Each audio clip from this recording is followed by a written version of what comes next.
திமுக MLA Ezhilan அவர் பேசின ஒரு video வந்து வைரலா போயிட்டு இருக்கு. அந்த திமுகவோட 75வது ஆண்டு விழா, அதுல அறிவு திருவிழான்னு சொல்லி ஒண்ணு கொண்டாடினாங்க. அதுல அவர் பேசும்போது என்ன சொல்றாரு அப்படின்னா, இப்ப நம்ம நிறைய இளைஞர்களை தற்குறிகள்னு சொல்லிட்டு இருக்கிறோம். அவங்க வந்து ஒடுக்கப்பட்ட பட்டியலின சமூகத்தை சேர்ந்தவங்க, பிற்படுத்தப்பட்ட இனத்தை சேர்ந்த இளைஞர்களை நம்ம தற்குறிகள் சொல்லி அவங்கள ஒதுக்கி வச்சுக்கிட்டு இருக்கிறோம். அவங்க சங்கிகள் கிடையாது. அவங்கள திராவிட சித்தாந்தம் பத்தி நம்ம தான் போய் பேசணும். நம்ம நிறைய பேச தவறிட்டோம். அதனாலதான் அவங்க வந்து இந்த மாதிரி போயிட்டு இருக்காங்க.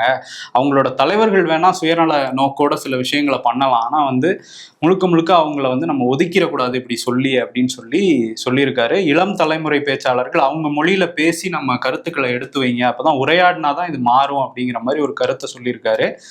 இது வந்து சமூக வலைதளத்துல பரவலா வந்து ஷேர் பண்ணப்பட்டிருக்கு. ரொம்ப ரொம்ப நல்ல கருத்து தான். ஏன்னா ஒருத்தர் பார்த்து தற்கொலைன்னு சொல்லிட்டு கிளாஸ் எடுத்தானே, நீ திட்டிட்டு தானே நீ கிளாஸ் எடுக்கிறேன்னு கவனிக்கவே மாட்டாங்க.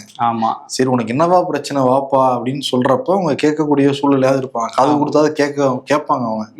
ஆனா இளைஞர்கள்ல ஃபுல்லா டிஎம்கே ஐடிவிங் தான் அதை பண்றது.